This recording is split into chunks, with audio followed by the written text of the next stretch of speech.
on camera. Today's October 5th, 2015. My name is Joe Bruckner. I'm a volunteer at the Atlanta History Center, and with me is Sue Verhoff, who is a senior archivist at the History Center. And we are now at the Atlanta History Center in Atlanta, Georgia. We're honored to have with us today Mr. Milton Jones. Mr. Jones is a veteran of the Vietnam War, served in the U.S. Marines, and he has kindly agreed to come in and talk to us about his experiences, both his life experiences and his military experiences in connection with the Library of Congress Veterans History Project. Mr. Jones, we're really honored to have you here today and appreciate you coming in and sharing your story. I appreciate the opportunity. Would you give us your full name and the city and state in which you live? Milton Jones, no middle name, Augusta, Georgia. I live in College Park, Georgia, at least my mailing address. I'm in unincorporated South Fulton County, Okay. Georgia. Okay. And where and when were you born? That's Augusta, Georgia. Okay. 1946, November 21st, 1946. Okay. Yes. Tell us a little bit about your upbringing. Preacher's kid, huge family, great time as a kid. I kind of began to realize that we were poor by the time I started into junior high school. I never understood or knew what that meant, because we were always happy. We had at the time I was coming along, I was the seventh of what at that point was 8 children, 7 of my mom's plus my older brother of my dad's. And at that time, 6 of us were still in the house. Shotgun house, okay? I learned many years later what shotgun house meant, but nonetheless, there was a front room which served as the living room and my mom and dad's bedroom, and then there was the kids' room, and there were 3 girls over in the one bed and 3 guys, 3 boys on the other side, and I can remember in the kitchen you went out the back door to go into the kitchen. And of course, we had no power, nor electricity. I can remember maybe 4th grade-ish coming home from school one day, and I could see the wires coming from the power pole into the house. I mean, this was like, it doesn't get any better than this, you know. No more using lamps, kerosene lamps to read. I was a voracious reader all along, and really had a great childhood. As I began to become a teen and really got into high school years, I kind of realized that, little guy, bookworm, preacher's kid, nobody really wanted to hang out with me or whatever. And so it occurred to me that I needed to, I guess, develop some street credits, and before very long, the streets had me as opposed to me developing credits. I may well have been, but it was not good, not pretty. Yeah. My dad and I grew apart, or at least I grew away from my dad, and it was kind of rough during those years. Thankfully, we had great community support, great teachers, counselors, my Sunday school and church. And so on the strength of these people, honestly, and my family, somehow or other, I ended up receiving a couple of early entrance scholarships to college, because by then I wasn't even present for high school by my junior year, but I ended up receiving scholarships, which to me were basically just the actual letters. They were always good for a drink or two if I could sneak into a bar. Yeah. Now, I had no interest in actually going to college at the time and was in no way ready. Of course, my dad, he finally lowered the hammer and says, "Hey, boy, you're going to either go to school or get out of here."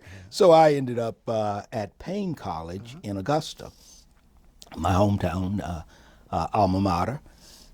I had a scholarship to Payne, which is in Augusta, and I had a scholarship to a full 4-year, full tuition scholarship to Morehouse, signed by Dr. Mays, who was at that time the president. I never even responded. In any event, after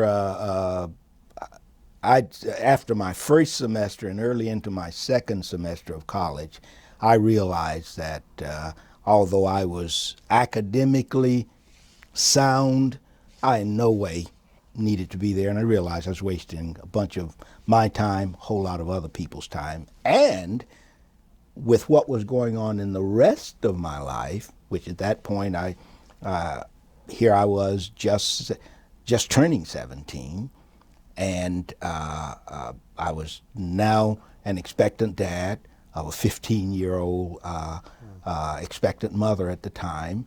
I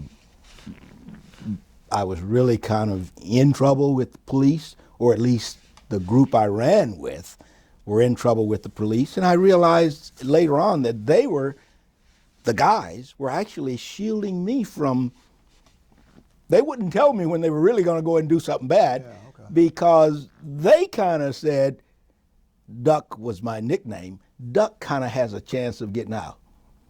And they literally, and I mean, looking back, it was just overpowering to realize that they were kind of shepherding and protecting me from myself, if you will. Nonetheless, this all kind of came upon me early into my second semester of college, and to this day, I can only say that the Lord led me directly to the Marine Corps recruiter. I had no reason and no relationship that would have indicated even a conversation with a Marine recruiter. At that time, my nearest brother was in the Air Force, had been in the Air Force for a couple of years at that time, and hey, I thought the world of him, and my older brother had been in the Army, knew no one in the Marine Corps, and lo and behold, bang, I'm at the Marine Corps recruiter. Well, I learned there that you're only 17, so you're going to have parental consent. And I take the forms down, and of course, notary was the forms have to be notarized, so notary was a kind of a foreign concept to us. Yeah. So either that or you come down to sign it. Yeah. And my mom is kind of, gee, you're so young, and my dad said, "Give me them papers." And he son, just let's go down there. So, boom, I'm in the Marine Corps, and this was March, sometime in March, I guess, February or March, and April 2nd, I'm at Parris Island in boot camp, and I immediately conclude that everybody down there has got to be crazy, and I'm the only sane one here, so it's my mission in life is to hold on to my sanity somehow or other. So, now mind you, I never traveled or anything like that. A big trip for me was taking a school bus trip when I was in junior high down to Albany State College. That was a really big trip, Otherwise, only travel, if you wanted to call it that, I'd done was working as a driver's helper on long-haul trucks delivering cookies from the cookie plant in our community. Yeah. Murray's Cookies was like hollering distance from our house, and the drivers would let youngsters go along as, quote, driver's helpers, which really were, you hump the cookies off the truck when I get where we're going. And so I'd done that, and by virtue of that had been through at least several towns and cities, mostly around the southeast. otherwise never been any place. And so for me, boot camp was kind of a game. It was, you know, remember, Milton, you got to hold on to your sanity. And these guys here in the Smokey the Bearcats, they are crazy as hell. So you just kind of, go with the flow, But remember, you got to get out of here still sane. And after boot camp, during boot camp, actually, I guess I'd concluded that I wanted to be a long haul truck driver.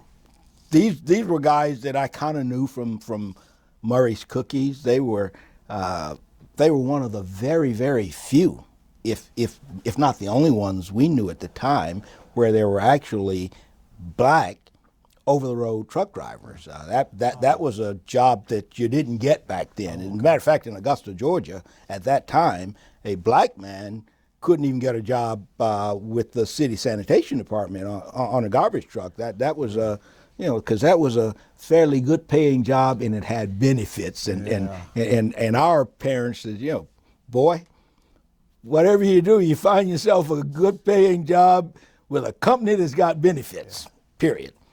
But anyway, the drivers at Murray's Cookies were kind of my heroes. They were young black men who drove these big, powerful diesel trucks. And Murray's at that time, 62-ish, 63-ish, had a brand new fleet of white 5,000 diesels. Wow. And big stuff.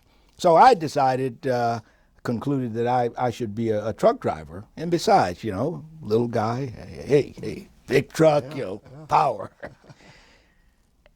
Marine Corps had other ideas, and they just about dragged me kicking and screaming off to electronics, communication electronics school out in San Diego.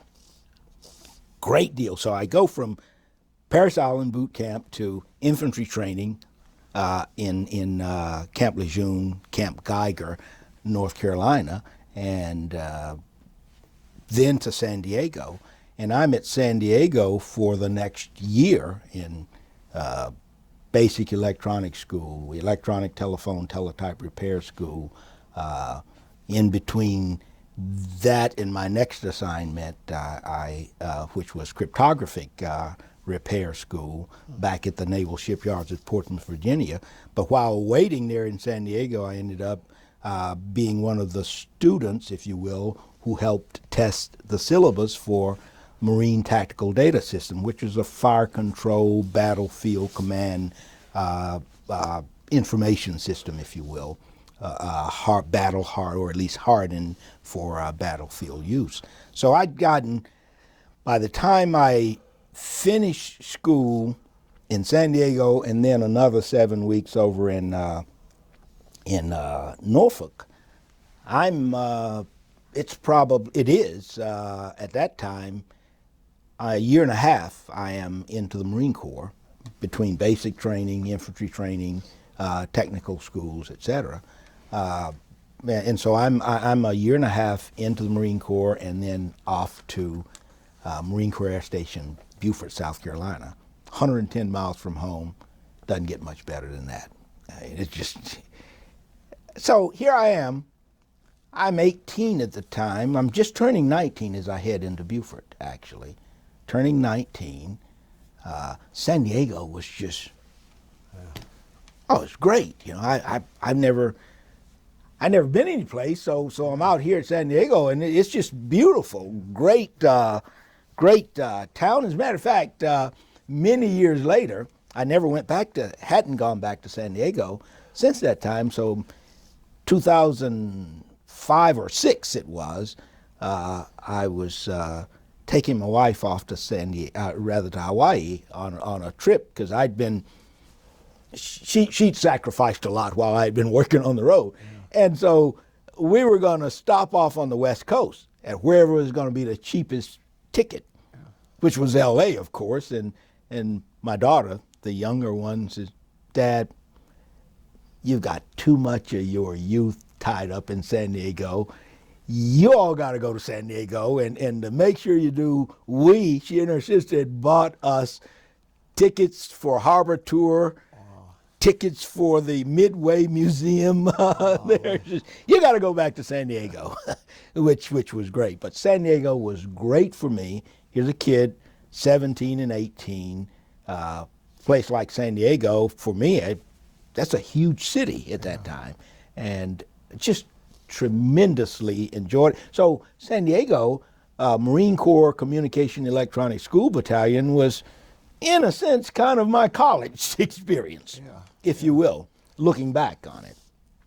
So I enjoyed that, went over to Norfolk, had my time there, did the KW7 cryptographic repair course over there, and spent a little time at Marine Barracks. Funny story, may not be funny, but we're on the naval base, the Norfolk Naval shipyards at Portsmouth, and there are 5 of us, 5 maybe 6 of us, who came over from San Diego going to this naval school. And we were, by that time, we considered ourselves pretty salty Marines, and we were loosey-goosey. And we didn't really fully understand the reporting structure. There's a Marine barracks on every naval station, for the most part, and we were formally assigned to the Marine barracks, but in school, we didn't realize it. We just thought, hey, we're hanging out with the Navy and they're loose and goosey. So we go around the base, bowling alley, club, whatever, and we were not properly bloused as our trousers should be, or maybe our shirts are out of our pants, and there was this first sergeant, Marine first sergeant there on the base. We'd see him periodically, and every time we'd see him, this guy would just be, it was almost as though he would explode. Periodically, he'd come over and say, Marine, you need to square away your uniform there, whatever. And we'd kind of laugh and go ahead and do it. Little did we know that we were his once we finished school. So we finished school. It's coming up on Thanksgiving 1965. And we now have to actually report to the Marine barracks. And he's sitting there in his office. He could see us as we were coming in, and the joy that was on his face was immeasurable. The man had us on every picayune detail that you could think of. They had a base housing there for married officers and married NCOs, and so they had trash pickup. Well, they had a big wagon that was pulled by a big tractor.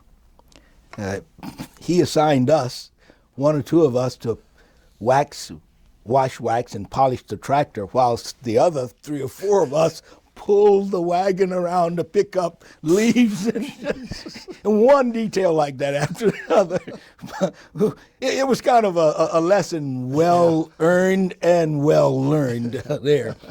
But we go from there to I never see any of my 5. Matter of fact, I never was stationed with any of out of the 4 schools, 15-week school, 16-week school, 7-week. Never saw anyone else except the one guy, and he was not in my class, that I later saw in Vietnam, and another fellow who I just learned about recently, who was not in my class, but we hung out together in San Diego. He played host to me when I first came into Vietnam, when I was trying to work my way up to my base. But never saw any of these people again. Yeah. And so I go to Marine Corps Air Station Beaufort, and great. I'm with Marine Air Wing. At that time, Marine Air Wing 31 was stationed there, along with Marine Air Wing 32, each of which had 3 flying squadrons, and at that time, about 3 or 4 of the total 6 flying squadrons were F-4B Phantom jets, probably a couple of A-4 Skyhawk jet squadrons, and then the other squadron was an F-8 Crusader squadron. Anyway, at the time, the structure was that each of the Marine Air Groups would have 3 flying squadrons and a headquarters and maintenance squadron and an air base squadron. And I was in the air base squadron, Marine Air Base Squadron 31. They no longer have that designation. It's been subsumed into a different type of structure. But Marine Corps, by the way, while I was in San Diego, I kind of came to a realization that, gee, you know, I miss my dad, and I realized how right he was, and gee, so I wrote him a long letter, and we reconciled, and I mean, I was the one who needed the reconciliation. Yeah. He was right where he was, and it was just and we became so very close from there. So when I came home on leave from San Diego, and then later on getting ready to go off to Norfolk, he and my uncle, John, brings me to the airport in Augusta, small airport, and he's so proud. I'm walking, and I'm there in my uniform, and he and my uncle are walking behind me, saying, "That's my boy." Yeah, he's been all over the country. He's been studying all sorts of stuff. I'm totally embarrassed, you know. That had to make you feel good, though. Absolutely, absolutely.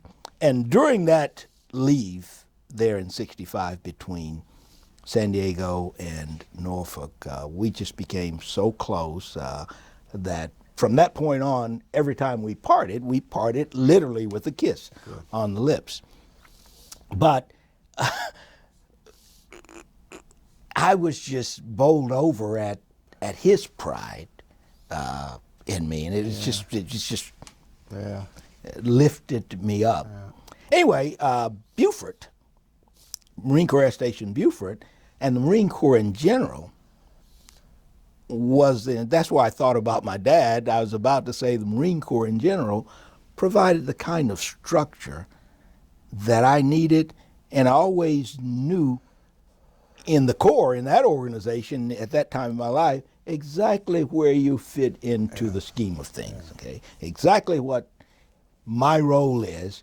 And so as I applied that to my assignment at Beaufort, being part of the Air Base Squadron, where part of our role was whenever and if ever we went ashore in any sort of operation, amphibious landing or otherwise, as we went ashore, my squadron, with a variety of skills, our job was to get an air base up in operation, as quickly as possible. My specific role there was to make sure that security communications were up and running as quickly as possible. And at that time, that meant typically telephone and teletype and cryptographic. So great assignment there then in Beaufort. This reminds me, by the way, when I mentioned security communications, while in San Diego, had to have a national agency check in order to get a security clearance in order to operate in my specialty. And I kind of realized at that time that, I was advised, if you will, by command that I wasn't going to be able to get my security clearance. And the reason was that I was listed as a card-carrying, dues-paying member of a Communist Front organization on the Attorney General's list. And I'm kind of... And so, turns out that my junior high school was directly across the street from what at that time was probably the largest black church, African-American church in Augusta, Georgia, Tabernacle Baptist.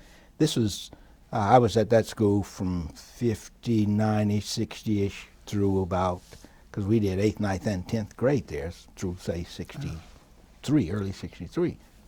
Mass meetings, civil rights marches, etc., emitted from there. Well, 14-year-old kid You come out of class, big sign, freedom now, mass meeting. So you walk across the street, come into the church, they got a registration list of people who are attendee list, whatever you want to call it. You sign the list. That made me Good gosh. a member. And somewhere in those meetings, the pan got passed around, and I probably took the remainder of my 50-cent or 25-cent lunch money and threw in the pan. Yeah. So that made me dues paying. Yeah. And it turned out that the meeting was being conducted by I forget which name it was originally, and then it later got changed to. I believe it was originally called the National Negro Labor Council. That organization, like so many other civil rights organizations, was infiltrated by the FBI, and whether they were or not is probably immaterial because they were posted as a Communist Front organization. Wow. So since I'm 14, I would not have known it but for the fact that I was denied my clearance. And of course, I appealed, if you will. I guess that would be the appropriate term. And lo and behold, eventually, my communist sympathies were waived by some general back on the East Coast. I was in San Diego at the time. Gosh. However, to operate in the full range of my occupational specialty, I really needed a top secret crypto clearance. Because I was apparently suspect because of my communist tendencies, apparently. I only got the secret crypto. Okay. I didn't get the top secret crypto. Thing that occurred to me, though, many, many years later, is how many other people who walked into that meeting with me and other such meetings had on their record someplace or other something like that. And so they are going through life and they apply for this educational program or apply for this job or whatever and are turned down and they have no idea of why. Exactly. And they've got this, quote, black mark on their record that they are totally unaware of. But that came about while I was in San Diego. San Diego was an exciting place. I also applied for an enlisted appointment to the Naval Academy while I was out there. And of course you have to go through review boards, and I did the review boards in my organization, and then all the way up to, I forget what is the naval district on the west coast, southern west coast, probably the 11th, but in any case, I went through review boards all the way up to the naval district level and came through all of them with flying colors. Lo and behold, there in very fine print in the Naval Blue Book of Medicine and Surgery, among the many reasons one could be disqualified from an officer appointment was a disorder which I'd had at 11 called nephritis. It's an inflammation of the kidneys. And I had this thing when I was 11 years old, and it kept me out of school for about 6 weeks. I had to have an itinerant teacher.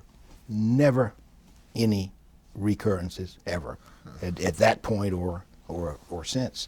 But of course, there's this little fine print, and my view was that, hey, it just wasn't time in their minds for a young black guy from Augusta, Georgia to be at Annapolis, and that would have been 1965 also. So I trudged on and did what I do, just kind of roll with it and kept on. At this point, Vietnam was getting more active every year. We were sending more troops. Yes, Vietnam got active early that year. The first organized units were sent over, and they were Marines out of Camp Pendleton, and they staged, I forget which regiment, and I'll get the regiment wrong, but they staged out of several areas in Southern California. Some staged out of Long Beach, some staged out of Camp Pendleton directly, Oceanside, and San Diego. Yeah. And this started in about early spring or maybe even late winter of 1965, early part of the year. And so I'm in San Diego. At that time, I'm if you remember the Gomer Pyle TV show, my barracks is literally the entrance to the left of the flagpole on that big parade deck that they showed at the opening and the closing of the door. I was in that barracks there. And so lots of things would happen out on that huge parade deck. Troops coming and going would come through there who weren't based in San Diego but just happened to use that facility. And so we kind of noticed that things were picking up and troops were going over to Vietnam, and I'm kind of saying, that's not some place that I really want to go. Yeah. So maybe I ought to start trying to see if I can work my way back east and maybe just kind of get away from it. Yeah. And so, and that's partially why I was so long there in San Diego. I had quite a few weeks, if not a month or two, over between my last class and the time I went over to, I had several months as a matter of fact, and the time I went back, caught my class on the East Coast. And so now I'm back east, I'm at Beaufort, I'm 110 miles from home, I'm in this fascinating world of air power and understanding how Marine Air Ground Task Force teams work together.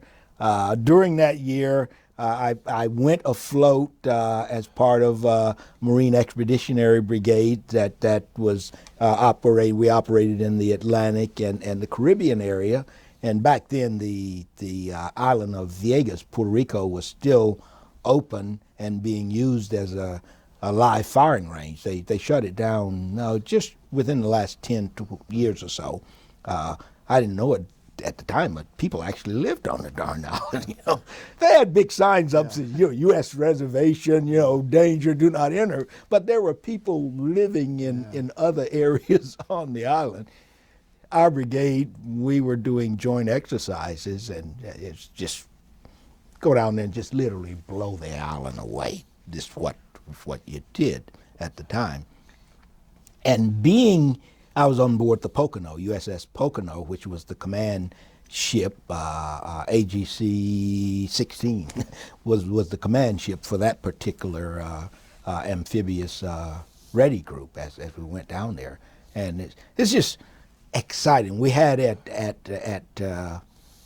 while we're at Beaufort, for operational readiness, we kept a detachment down at what was then the Naval Air Station, Roosevelt Roads, Puerto Rico.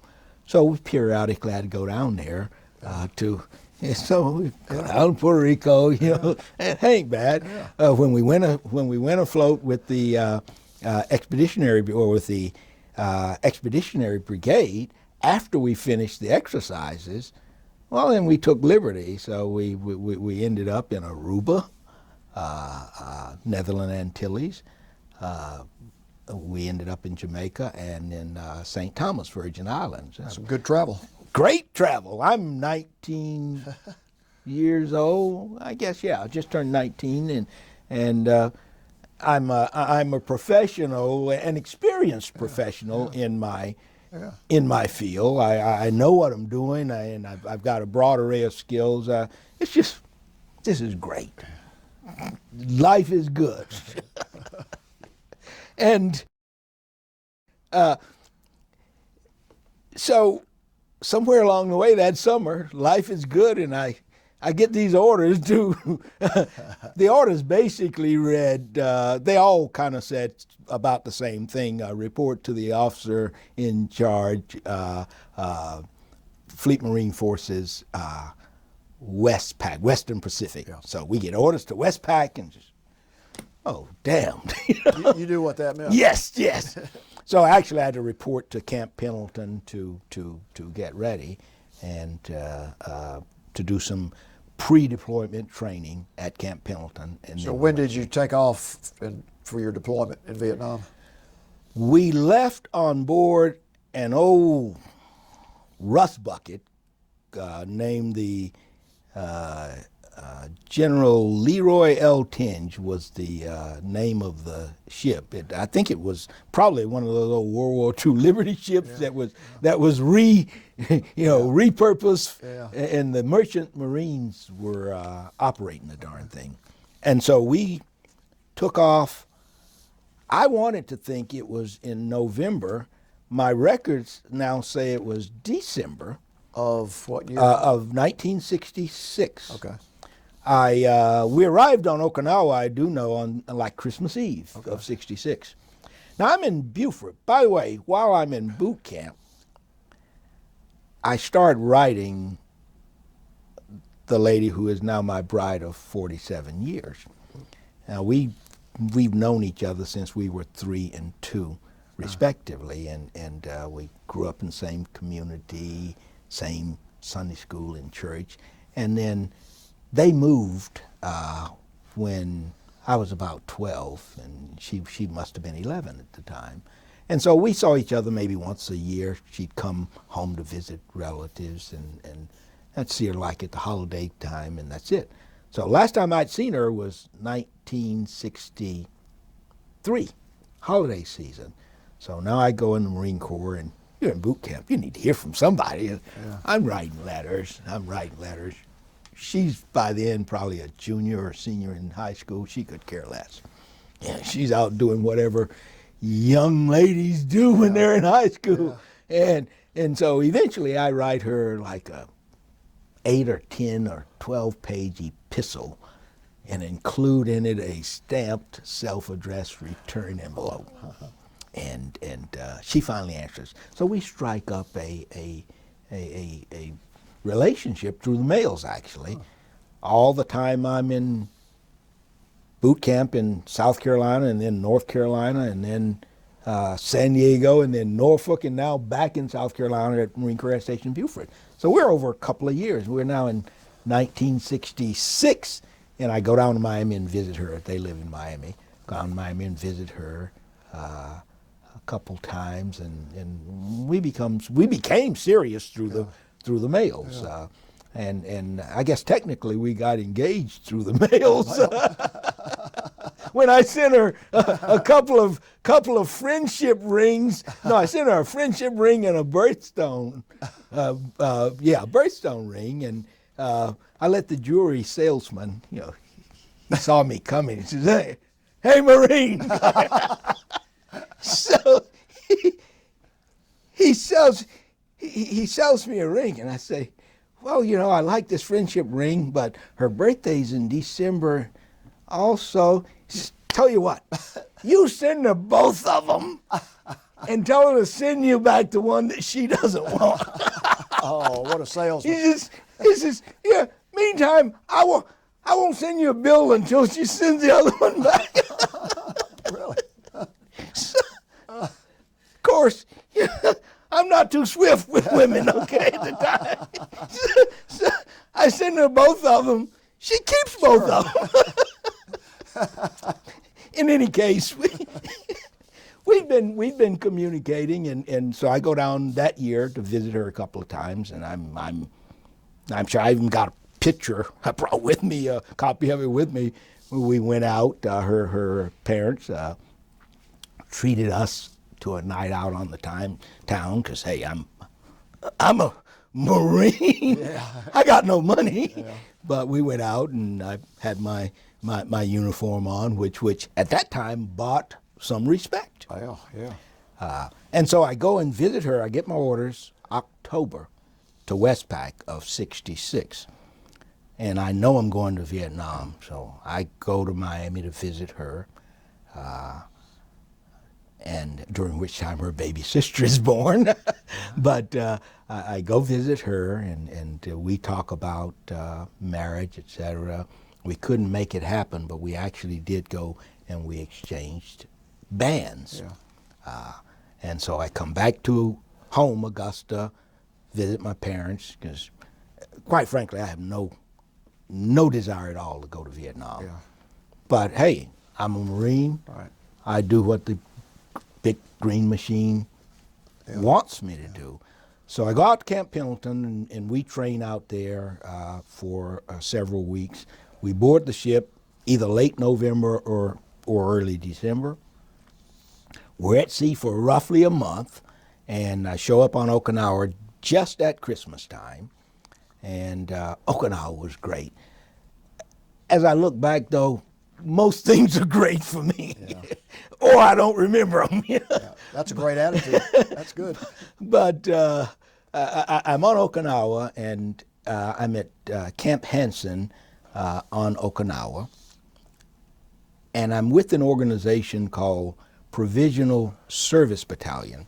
Now, the way I get there, I'm on ship, and it's an old clunker, and we're out there doing nothing, and I realize, and I'm kind of saying to myself and to others, because I met my classmate, my junior high and high school classmate on the ship, neither one of us having known the other was in the Corps, and we'd both been in the Corps for a couple of years at the time. And we bumped into him on ship, saw him then, never saw him again until after we were both out. Had a reunion with him and some other friends at home in Augusta earlier this summer. Anyway, so I'm telling him and other people, man, I got to figure out a way to get off this ship before he gets to Vietnam. I mean, I'm just being candid. Yeah. I really did not want to go to Vietnam. And so I met this captain. I think the guy was in a card game, but I heard him talking with somebody else about, he knew somebody who was in this outfit on Okinawa, and he was going there. So be good to know this. Yeah. And turned out he was the brig warden while we were on ship. Oh. I guess that was just some temporary duty he was assigned. We had a dozen or so troops who were over the hill or whatever as the ship was sailing, or maybe fighting the night before. Shore Patrol picks them up. They dump them into the brig. So I go to work for this. I kind of chat with him and ask him about the prisoners. He said, oh, they're just over the hill or either fighting. Yeah. They're just in the can until we get where we're going. And I said, what do they do? He said, well, I take them out for PT and maybe on work details. I said, you need some help? And so I ended up going to work for him as the assistant brig warden. And so I marched these guys out to work details and that kind of a thing, which was good because we were starving on the ship. And periodically we got to clean the crew's mess. They were eating like kings, roast duck, whatever. And anyway, I got close to him and I learned about this organization. Now, I don't know, I may have ended up there naturally anyway, but this Provisional Service Battalion on Okinawa, and I go there, and turns out the organization was, we were part of a larger organization called the 9th Marine Amphibious Brigade. The 9th MAB, as it was called, was responsible for all of the troops, Marine assets in the Western Pacific that were not in the country of Vietnam. And then, of course, all of the troops that were in country, then they reported to the 3MAF, as it was called, the 3rd Marine Amphibious Force, that was in country. Part of the responsibility of the 9th Marine Amphibious Brigade was to outfit the landing forces battalions, which were the 26 Marines that I ultimately ended up with, but I didn't know that at the time. They operated out of Camp Swab on Okinawa, and our outfit, Provisional Service Battalion, provided material, equipment, and maintenance support for and other types of support for these floating battalions, which were called Special Landing Forces, and they'd go out on 7th Fleet missions, and they would actually land them in Vietnam, and they may be ashore a day or weeks or more. So once they went ashore, basically they just got kind of chopped up, chewed up, and eventually what was left of them were pulled out, gone to R&R, and then their terms would be up, or their tours, I should say, would be up. Meantime, they're outfitting a replacement set of battalions. There were 2 of these reinforced battalions, Special Landing Force A and Special Landing Force B, so they would both be with different amphibious ready groups out in the with the 7th Fleet. Anyway, our job was to continually, for the next set that were going to go afloat, and they kind of collectively call these Regimental Landing Team 26, RLT 26.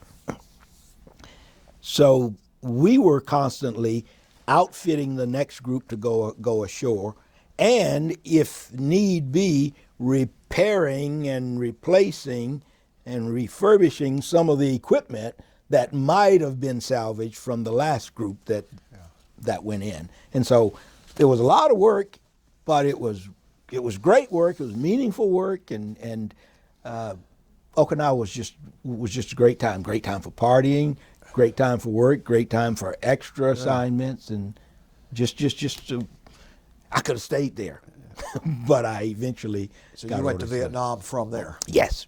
Talk about that, when you found out you were going, and what your feelings were, and then what you did once you got there. Yeah. I was doing a great job on Okinawa, and I guess that's probably when I first kind of understood what later became the term workaholism. I just worked. I found stuff to do. I did my regular assignment. I took a job, extra job, a couple days a week, nights a week, working in the enlisted club that was fondly referred to as the animal pit, because 95% of all Marines going to and coming from Vietnam stopped off at a transient area right adjacent to the animal pit. Yeah. So we closed that thing up just about every other night with the, this is an all Western style brawl going on in there. So I'm working at the animal pit part-time. I take on extra assignments as training intel, which was really out of my bailiwick, and I get some special recognition for that. I take on a volunteer thing as a scorer for the Inter-Service Baseball League on Okinawa. I'm in my zone, and I'm doing stuff great. I end up finally got promoted to corporal, because I was still a Lance Corporal E3, had not made any rank back stateside.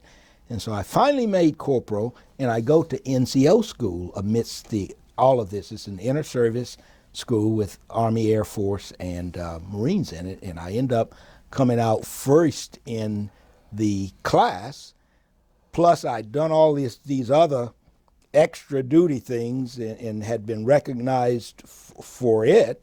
And so I end up being awarded a meritorious mast, and then subsequently a meritorious promotion to sergeant with only 3 months' time in grade as corporal. And so I'm just jubilant. Yeah. But I didn't realize that along with that promotion came a chit for Vietnam.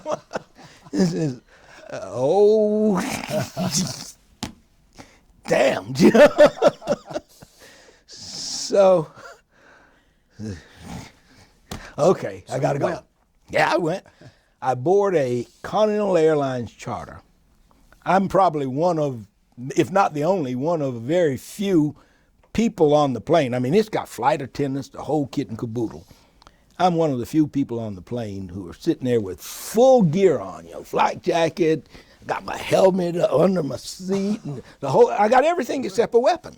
Huh. And people are kind of looking at this character here. I'm just sitting there. I'm dumb and numb, actually. I don't want to go here, but here I am. And so we land in Da Nang, And actually, probably within hours after we land, there's a little incoming into the airfield. Not much, but enough to cause people to go diving into bunkers and things. I felt pretty good about all that stuff I had on by then, you know. you were prepared. Exactly. So I report in. I'm at Da Nang, and I find now, as I talk with people at the reunion recently, this is typical. Yeah. And I think it was probably one of the terrible things about the whole Vietnam experience is that people went to war individually, not as a unit. Yeah. And so I come in, I report to the Marine NCO, whoever, there, and guy looks at my order and says, "Oh, you're up at Khe Sanh." I said, "Well, where's that?" He says, "About as far north as you want to go." I said, "Well, how you get there?" She says, "Probably get a Rough Rider." And ding, ding, ding, ding, ding, Rough Rider. I'm not too swift, but I know that I don't want to be on a convoy going someplace way up into Indian country, as it was called. Yeah. And so I'm thinking and trying to figure out, okay, I know I don't want to get on a Rough Rider. And so you're kind of left to your own devices to get to your unit. Yeah. You got to find them and get to them. Yeah. So I'm kind of bumping around, asking people here, where are you, where are you headed? "Oh, I'm headed back to the world. I'm getting out of here, where are you going?" "I'm going to Phu Bai." I finally talked to a guy, and he says, "I'm going to Phu Bai, but I know some people up there. There's chopper goes to Khe Sanh from there. So get you up to Phu Bai." So sure enough, I get on a chopper with him, and we get to Phu Bai. Which is right outside the old imperial capital of Wei. And we get to Phu Bai, and lo and behold, here's my neighbor, next door neighbor, who I knew from letters home that he joined the Corps. Didn't know anything else about him. Apparently, several being as many as half dozen guys from my community joined the Corps after I joined the Corps.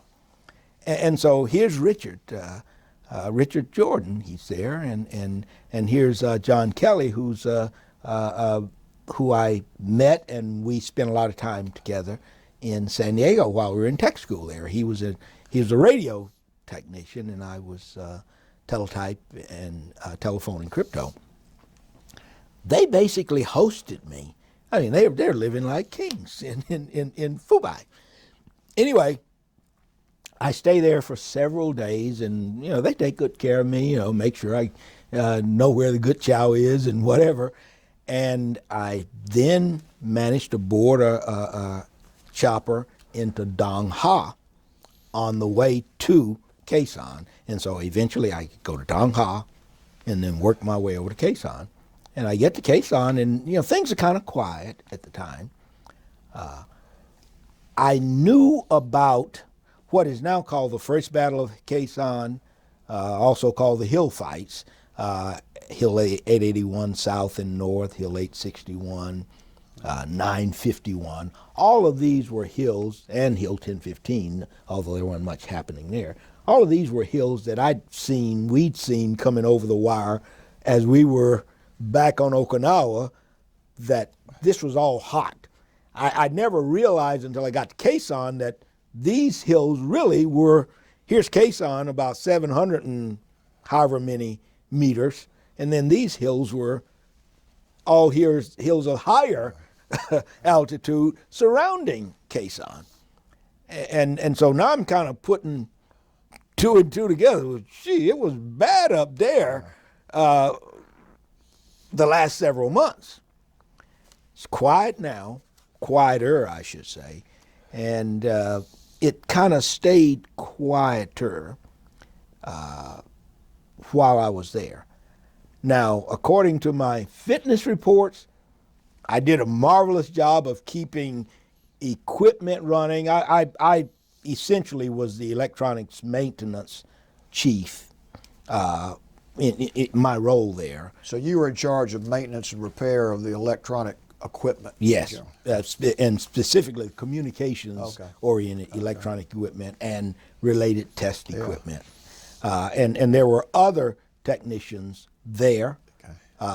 Some working on radio, some working on other devices, but apparently, and I say apparently because I honestly have no real knowledge of this, apparently I was and I recall that I thought I was the electronics maintenance chief or NCO in charge. And my fitness reports that I got this year kind of confirms that write-up of my professionalism in keeping the equipment running and keeping message traffic open in Quezon in spite of the conditions, the lack of available parts and support, et cetera, et cetera. And so I worked. Our equipment, thank God, was in a bunker. Or our workbench area. And as I recall it, we were right at the command center, the Combat Operations Center, and that we were right across what I will call generously a parade ground between there and the chow hall, and then the airstrip was out beyond. And of the few memories I have, are the Seabees out always maintaining or repairing, because the airstrip would get blown up. And they're out there, these guys, they're being shot at as they are out there relaying the airstrip all the time. Just a constant thing. I do recall the airstrip was closed at some point while we were there. The rats, horrible. Big, like wharf rat sized guys. And these rats, you stamp your foot at them, you want a piece of me? It was that type of thing. And actually, we would shoot the rats, but the Brew tribesmen, the Montagnard people, no, don't shoot. They would actually use their crossbows, which was their standard arms, and they would shoot the rat with an arrow and take that guy home. Oh. Yeah. I remember the Brew, as we call them, Montagnards variously, just a really, really both simple and almost pure people. Very, very nice people to be around, and you just automatically had a sense of loyalty.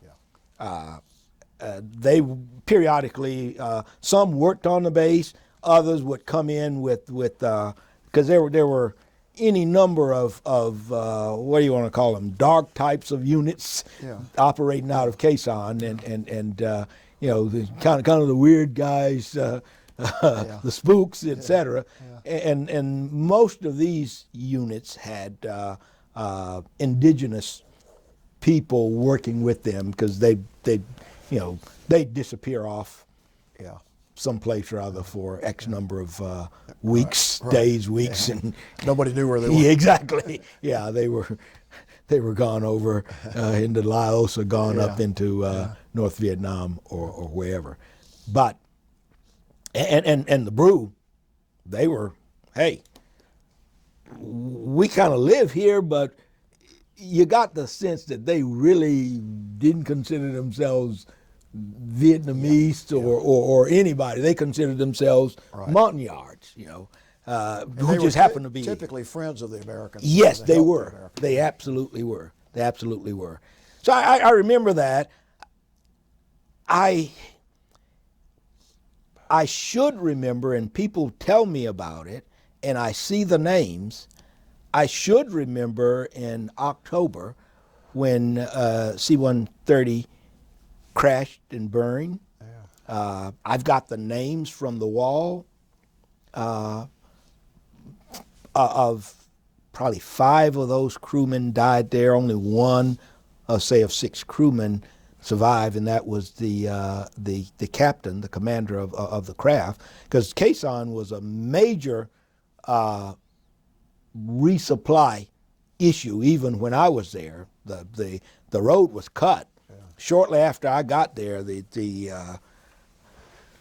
highway where convoys would have come in, the North Vietnamese had basically taken over and cut that road, so you couldn't come in anymore through it. So all of the supply and evac was done through air. Yeah. And I can remember them trying various, I guess they were testing. I remember I first was introduced, or at least became aware of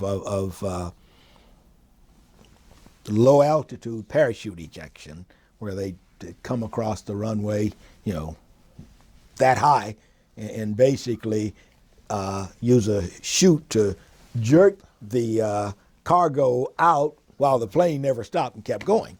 Yeah. I remember Thanksgiving of '67, which was just a couple days or so after my birthday. I had my 21st birthday there at Quezon. I don't remember that, but I remember Thanksgiving. We had fresh eggs like that morning, and we had real turkey in the chow hall. Now I understand the chow hall got later on completely blown away, but we had real food, and all of this through airdrops, and it was amazing stuff. I remember Colonel Lowndes, David Lowndes, who was our commander. He was also a cowboy. He was a John Wayne with a big red mustache, all over the place. Just the guy was, hey, it's John Wayne. I'm just going out there and doing whatever. Yeah. And so I remember him. I remember nothing of my shop. I can see a workbench and some maybe test equipment and a few people with no faces. Right. I have no idea who I worked with. I've now learned from my records that my communications officer was a Major John, I believe it is, Shepard. I'm sure I had another senior NCO there. I have no idea who he would have been. And other techs and other communications people in the area. I do remember communications traffic regarding the buildup of enemy troops around the base. I remember that. I remember communications traffic about sensors, which I've later learned were what they were calling the McNamara line, but I didn't know that term at the time. But I was aware of traffic about sensors that had been placed in, because we're way up in what was then South Vietnam, kind of near enough Laos that you could see there, and just a short hop from the demilitarized zone. So these sensors were placed like throughout the demilitarized zone with the intent of being able to detect movement of substantial movements of troops. Of course, I also remember on more than one occasion that apparently some rock apes were not only setting off the sensors there, but started up quite a few skirmishes around our perimeter there. They throw things or they're out walking around, because you got troops there. You got Americans who tend to be kind of messy with their garbage, and hey, it's good eating around here for the rock apes, so they come up and start a small battle there. But I just don't remember any specifics. I was reading just last night about the one C-130, and I was surely there October the 15th, and I was in eyesight, both my hooch where I slept and my shop where I worked, and the chow hall, which was there at the time, all were within eyesight, line of sight of the airstrip, and I have no memory of that. Have you ever either figured out yourself or had somebody tell you why you don't remember some of that? No. No on the latter. I kind of think I figured it out myself, or at least this is my theory, is that I compartmentalize pretty effectively, and you know, if we had to go do something else right now, you know, I could kind of put this into suspended mode while we went off and did the other. And I think personally that was something that maybe I wasn't prepared to deal with, and I put it in a compartment, but I think the compartment became sealed, so to speak, once I got home. I mentioned earlier that once I left Quezon, eventually made it back here, first thing happened, after the Trans-Pacific flight, we land, several of us, again, traveling individually. You know, I don't know these guys. Several of us get off the plane, again, another Continental Airlines charter with flight attendants, the whole kit and caboodle. We land at Travis Air Force Base. We get off the plane. We're so thankful to be back in the world, the good old US of A.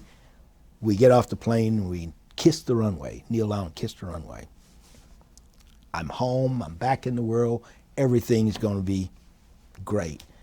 A few hours later, after processing out, we walk off the base, along comes a hippie bus, they throw crap, feces, whatever else out on us, call us all sorts of names, and it's like, okay, how can I fit this experience into the feelings that I was just expressing? And I couldn't. And as we traveled, as I traveled, because after that point, I was with 2-3 other Marines who we were trying to find a paymaster to get some money because we'd partied on Okinawa, and so we were broke naturally, and so we make it over to Treasure Island, the naval station at the time, and get some pay, and then I'm on my own. So I'm headed home, and I realized that you know, maybe something's wrong with me, because if I'm in an airport and I sat on a bench, you know, all of a sudden people just kind of got up and vanished. Jeez. And so I get back, I've got 2.5 months, 3 months actually, roughly, left in the Corps. And I'm reporting back into my old unit at Marine Corps Air Station Beaufort, Marine Air Base Squadron 31. And I've got leave. So I come home and we immediately marry within a week after I return home.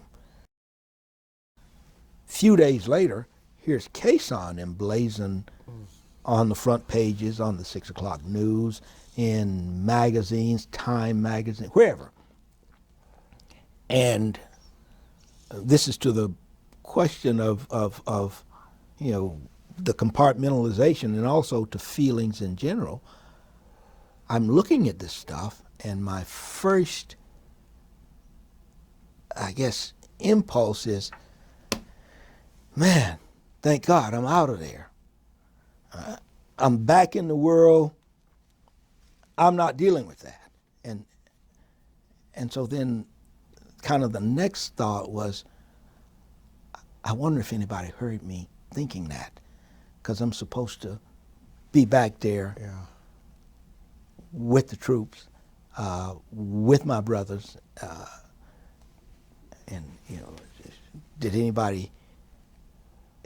anybody know how I'm feeling about getting out of there, and what a cowardly thought that they would think of me if they knew I was kind of rejoicing about being out of there. Yeah. And this thing was just constantly in the news. Meantime, I'm trying to get situated for a civilian career. No, my career wasn't even a thought. A job, a civilian job. While I was at Quezon, I came across an old magazine, Ebony magazine, that happened to have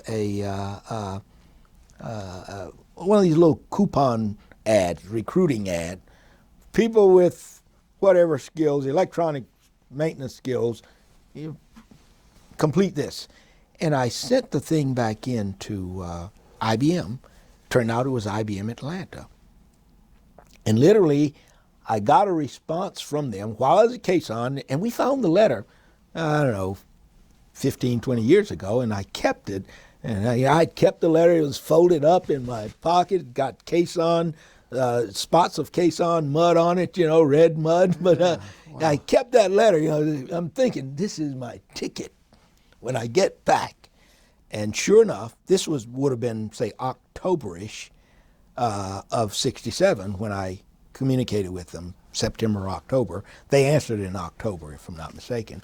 Actually, the letter dates like 2-3 days before this C-130 crash that I talked about, where the crew was killed. I have no memory of the C-130 crash. I do have, and I have the letter as evidence of the memory of the of communicating with IBM. So I'm trying to, I guess, rationalize what the heck is happening here, because I've been essentially out of the primary society during a period of its biggest change, if you will, and out of the country, 1965, Voting Rights Act, all of this. So I'm trying to fit all of this into my head. Meantime, here's this never-ending barrage of information about Quezon, the Marines, and I don't remember it at this point, but I read, I have an old Time magazine from February of 1968. So I'm a month home at the time, and even the magazine article talks about how they continue to show the flaming, crashed C-130 aircraft out there. And it wasn't the only one that crashed, but several crashed and burned out there. I vaguely remember the carcass of an aircraft out there, but I don't remember the. So I think, to the question of why I think that was kind of a self-preservation and get this thing locked off someplace or other, so that I could operate. Meantime, this is first quarter of '68. I'm trying to prepare myself for to get this job, and my bride, she had no clue of whether or not I was going to be able to be the provider that I needed to be. I think she just believed in me, but thankfully, I went ahead and contacted IBM, and she and I drove to Atlanta because there was little to no. Augusta was too small to have any significant resources there, and but at Quezon, I guess the biggest thing for me was, maybe this didn't happen. Yeah. Maybe whatever. I do remember multiple occasions of making it to a bunker during relatively infrequent incoming. We would take in rockets, little mortar, little artillery here and there while I was there. Now, soon as I left, I mean, they were sustaining incoming at the rate of like 1,000, 1,500 rounds a day coming into the base. And so I'm reading this and I'm seeing this, and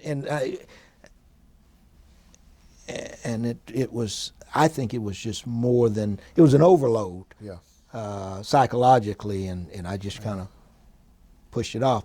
And so I got back here, I didn't really, with the experiences that I was having and realizing that it was not in vogue to be even associated with the military, and the thought of being in Vietnam, you definitely didn't want anybody to know that. So I think that also kind of contributed to this thing being kind of locked away, or at least no memories. Wow. Because I have no real memories there. Okay.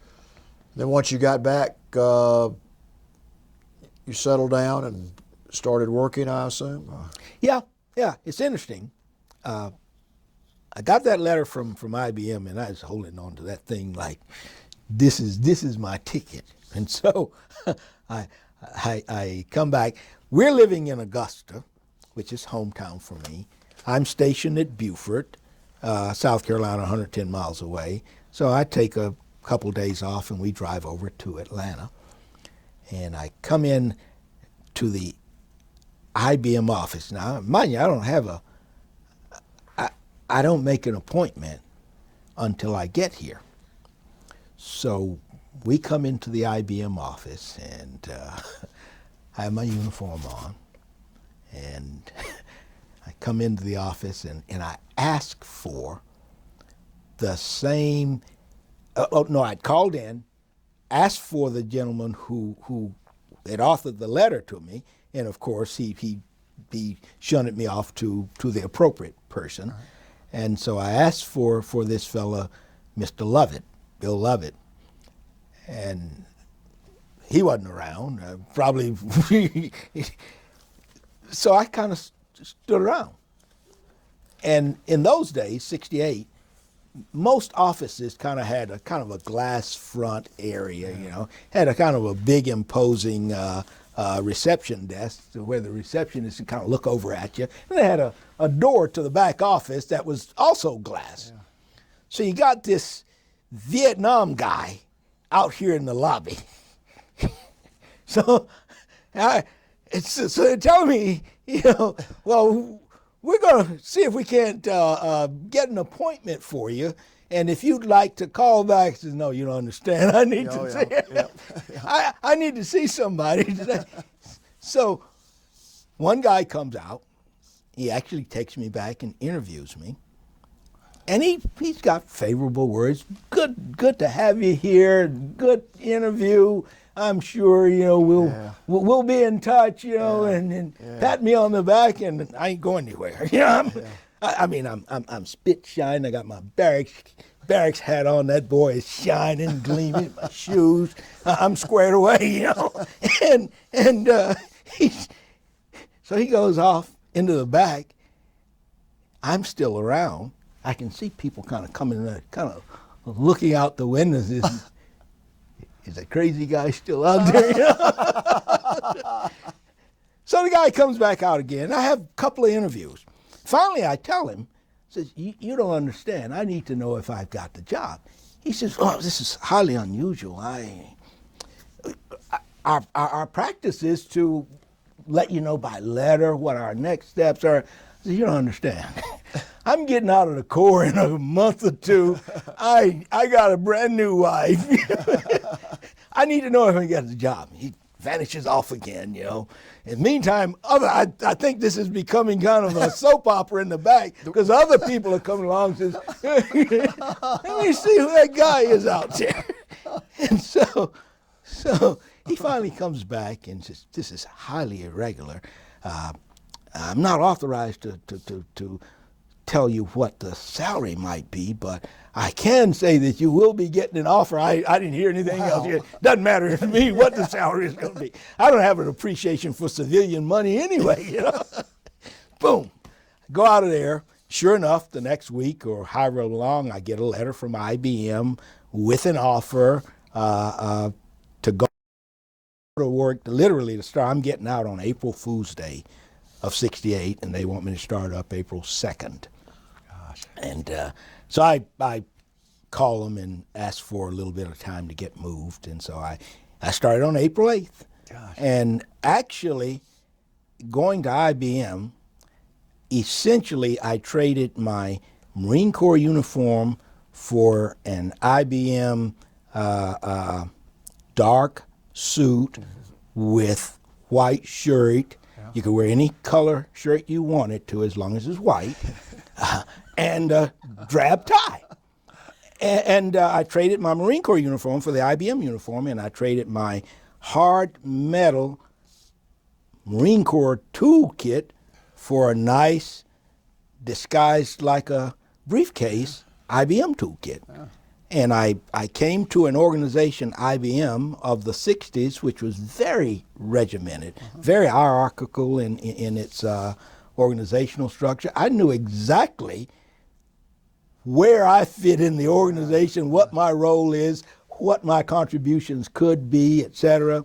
Had a great time with IBM. Stayed there 33 years. And you were used to a structure in the Marines, and you're just going to another structure. I mean, it was like a pea in a pod. Yeah. You know, I would just boom, a natural fit for me with IBM. And I stayed there 33 years.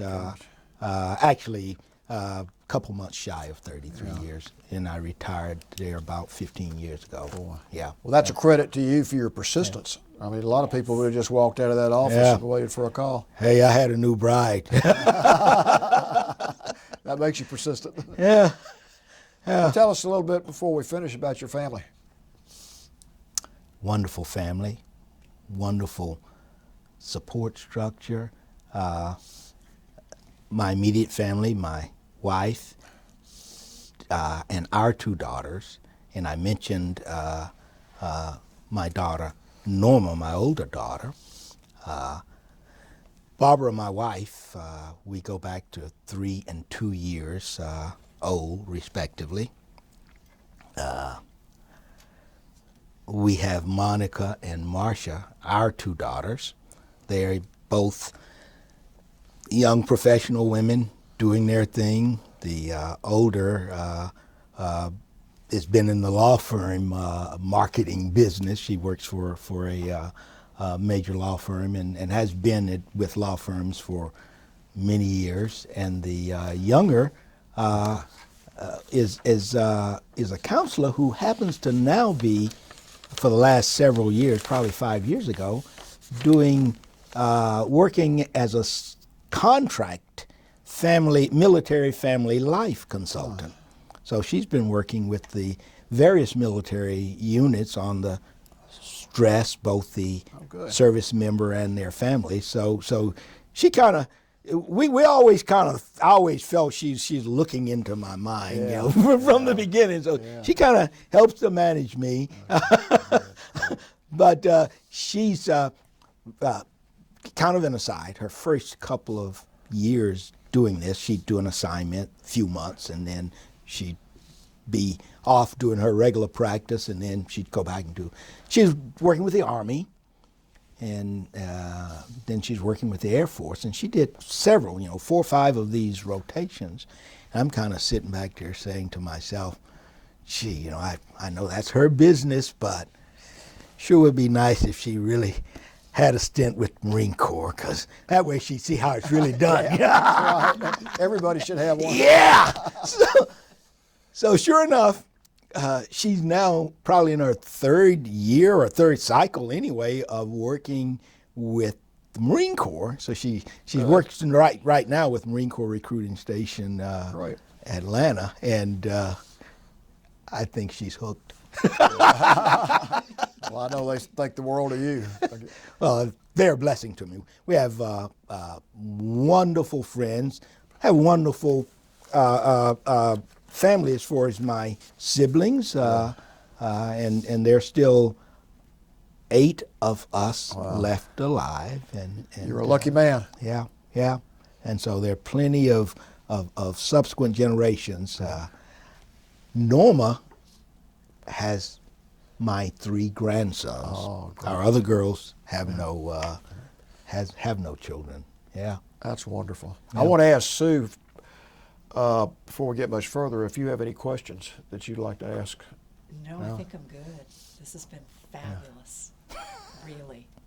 And one thing what we want to do also before we finish is give you a chance to say anything you want to say over and above what you said. Mm-hmm. You don't have to, but if there's something you want to get on the record, just something you left out or a message you want to give, just feel free to do it. Well, I would just kind of, and I've alluded to it along the way, my experience as a veteran, if you will, having immediately upon my return, and then actually getting out of the Corps, I spent years, and I think I mentioned to you, I wouldn't have been caught with anything like this. Yeah. I got rid of everything that I had that was military related. I think I got one field jacket that all of the old uniforms, anything, and it was like, travel incognito, don't let anybody know. Yeah. Not that they wouldn't have known anyway, but I hid the fact that I was a veteran, and it was that way for years. After I got out, I then started in school at night at Georgia State, and I just kind of, I didn't get too close to anybody because of the atmosphere toward the military. And I went that way until the mid-'80s, so I'm talking over 15 years, and I'm reading an article about the moving wall. And this was the Vietnam Memorial, I guess, had just been introduced at the time, and I'm reading an article about a moving version, miniature version in Atlanta, and I was compelled I picked up the phone call home and told Barbara that, gee, let's keep the girls out of school, whatever day this thing is here. I want to go see it. And it was when I went down there, and it was at Hurt Park or whatever the thing is right at 5 Points in Atlanta. I went down, and it was like, boom, an awakening or whatever. And I think it was such a potent moment even for our girls that Monica, when she went off to college, her birthday gift to me from her was a print. It's a pretty popular and common print, but it's a print of a businessman standing at the wall with his briefcase down on it. He's standing with his hand against the wall, and there are comrades, if you will, fallen comrades trying to reach from within the wall. And so she must have been middle school age when this experience at the moving wall happened.